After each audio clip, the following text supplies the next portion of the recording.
Welcome to the Vista Records Van Halen album ranking. We're going to be ranking all 12 albums from the least worthy to the very best in that order. And the very first album, the least worthy, is probably pretty damn obvious to most of you.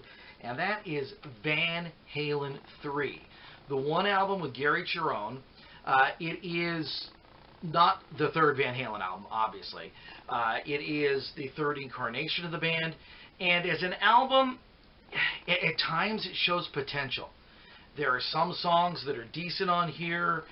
Fire in the Hole, Bullet to the Ballot. There's a couple other things that are not bad.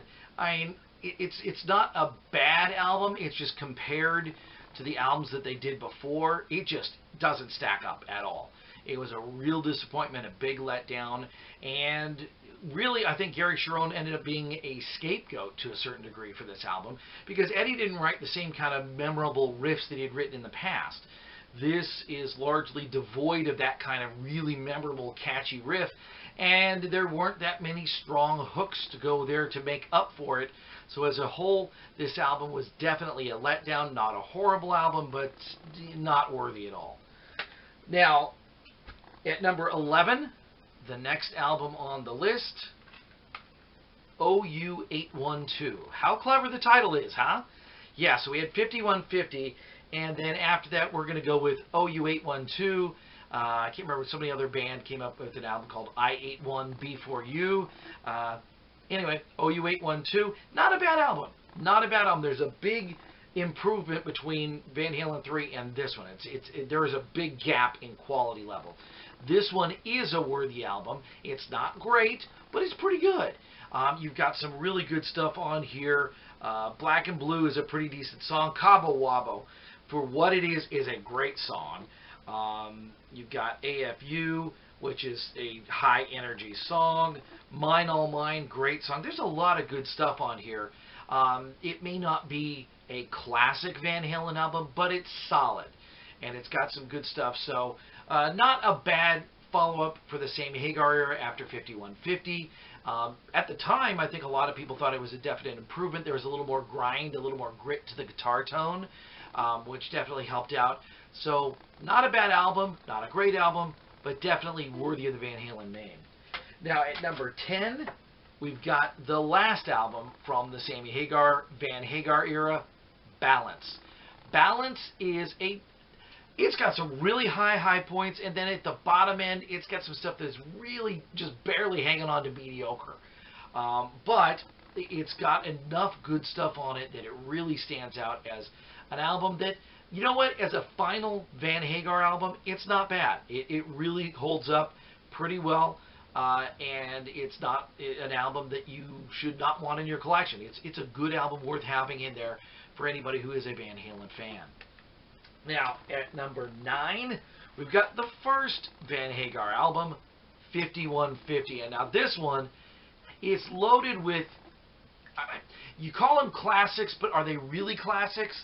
You know, it's one of those things where they're not classics in the sense that Jamie's Crying or Running with the Devil are classics. But they're classics in terms of they're really good songs.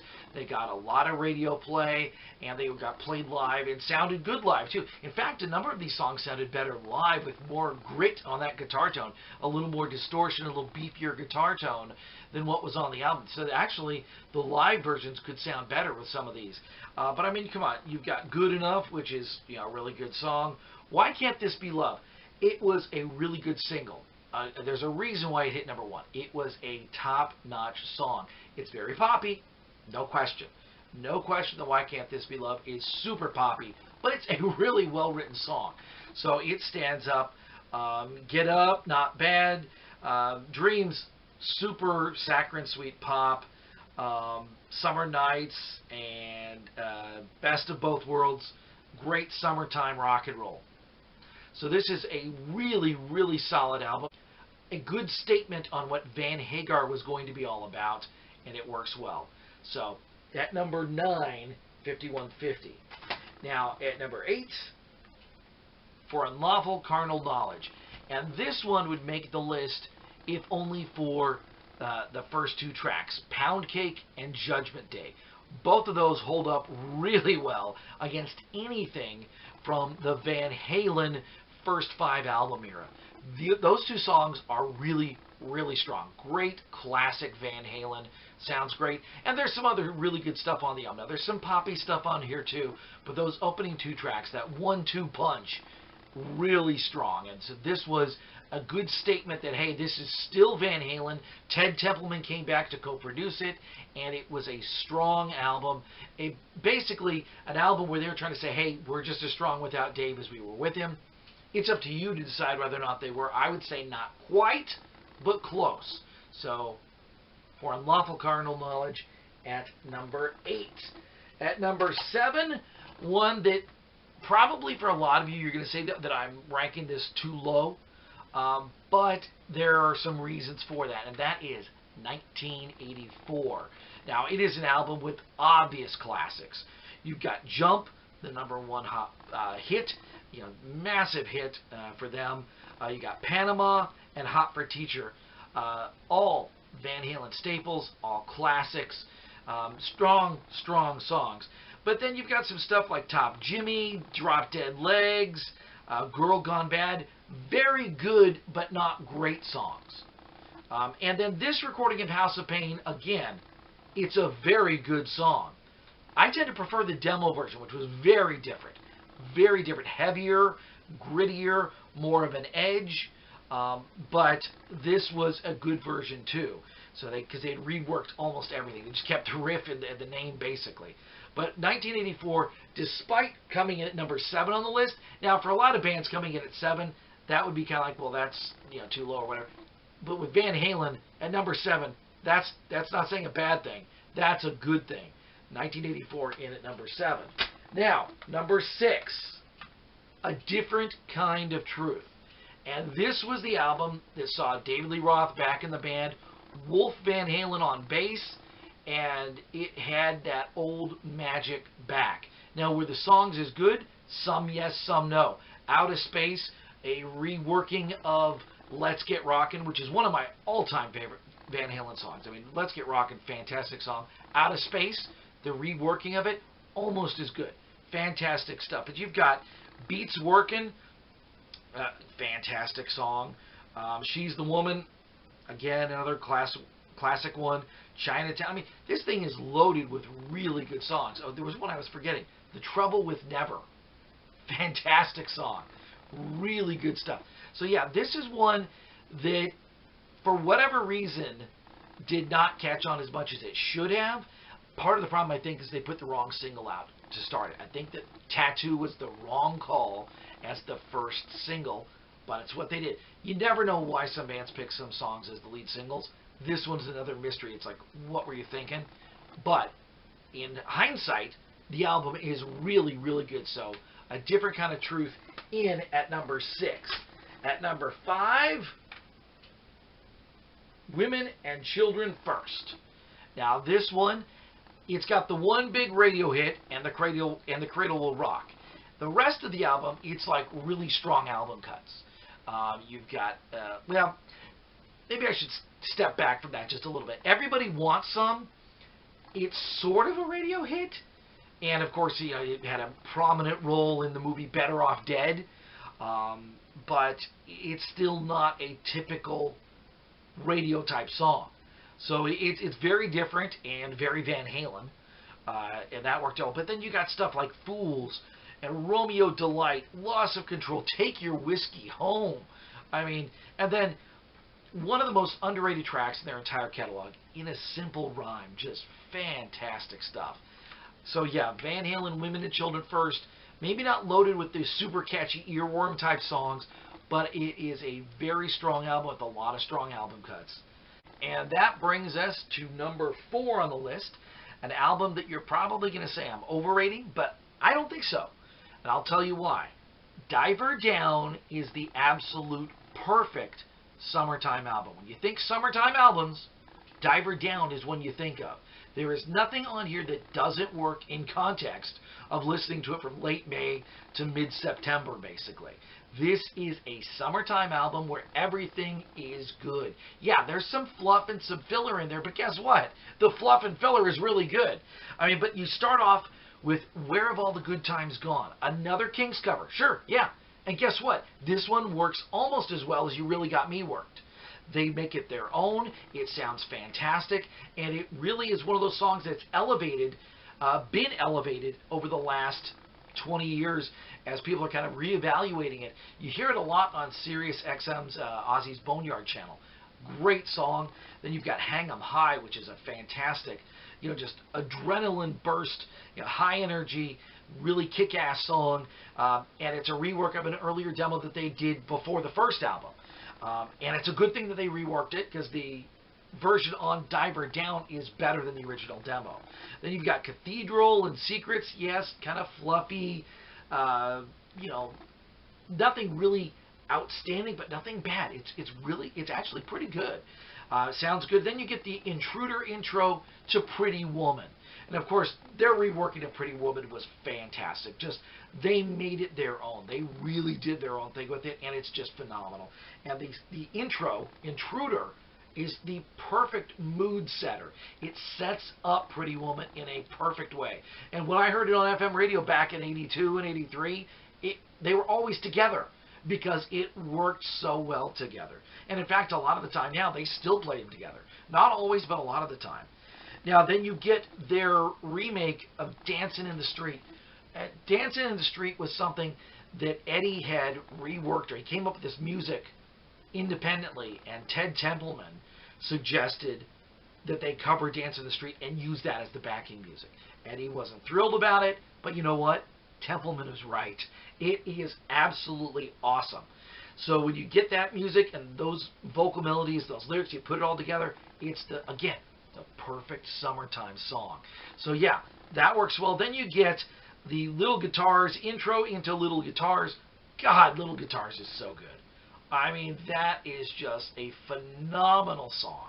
Just absolutely great stuff that stacks up to anything that they've done.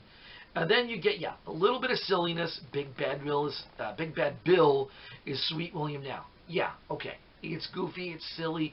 They're kind of goofing around. Of course, you got the Van Halen's father playing clarinet on that one. I think it's cool. Again, in context of 1982, summertime listening, it's perfect. Then you get the Full Bug, great original Van Halen kind of boogieing kind of thing. Great song. And then you end up with, again, a little bit of silliness. Something they did in that original Warner Brothers demo from 1977, Happy Trails, the a cappella version. The original one, they were just goofing around saying, hey, we got anything else? Well, we can sing a cappella, and they did that. And they did it kind of as a joke on that demo. Well, years later, Templeman remembered, and they all realized, hey, that's perfect for the attitude of this album. And it worked out really well. It's a great way to end the album. So yeah, Diver Down, not overrated at all at number 4. It is a better album than most people give it credit for. Now from here, it's sheer, just monumental, timeless monsters. And of course, Van Halen 2 at number 3. I mean, there's not a weak track on here. Everything works. I mean, the only thing that you'd say, well, maybe they should have done something else, you're no good. Leading off with that cover was not necessarily the best idea in the world, but it worked. Now, would something like Let's Get Rockin' have been a better choice as the first track? Maybe. But it still works, and it sets up everything that comes after. And when you've got an album with Somebody Get Me a Doctor and DOA and Light Up the Sky, I mean, come on. These are just absolute monster classics. So yeah, Van Halen 2 at number 3, phenomenal album. Then comes the really hard part. You got to figure out, okay, what's number 1 and what's number 2? And to me, number 1 is obvious. And it probably is to you. But the number 2 album for a lot of people is the number 1 album. What I listed number 2 and what a lot of other people listed number 2 is often put at number 1. And that's fair warning. This was the second big game changer that Van Halen put out. The first album was a monumental, mammoth guitar revolution. There's some of that on here too. When you look at the intro to Mean Street, what Eddie's doing with the tapping on that, it's a different type of tapping that he was doing. He's doing harmonic tapping, and it's just phenomenal what he was doing there. And then you get the drop D tuning on Unchained. Before anybody was doing the drop D tuning in the 90s, Eddie did it in 1981. And look on, let's face it, Unchained, arguably their best song. And Mean Street, right up their top 10. So then you've got other classics like Dirty Movie, Sinner Swing, Hear About It Later. Okay, can't say enough good things about Hear About It Later. You've got Push Comes to Shove, So This Is Love, Sunday Afternoon in the Park, and then One Foot Out the Door. I mean, so many different styles, so many musical textures, and it all works together perfectly. This is a dark album for Van Halen, but it's great. It is a phenomenal, highly musical album, and again, another guitar revolution as Eddie came up with more new stuff. He wasn't just satisfied with what he did on the first album. He took it another step with this one, and this is definitely number 2, Fair Warning. And of course, that brings us to number 1. I mean, for most people, is it even a choice? This was such a revolutionary game changer. I mean, the first Van Halen album just changed rock and roll. It just did. A lot of LA bands heard that and completely changed the style and sound of bands in Los Angeles and in Hollywood. The sound of that area geographically, all through Los Angeles and Orange County, into San Diego County, it impacted everything. You had Rat come out of San Diego as Mickey Rat, and they were definitely heavily influenced by the first Van Halen album. It's just, there. Okay, you're talking about not a weak track on the album. I mean, I could list the highlights, but I'd be listing almost all the songs here.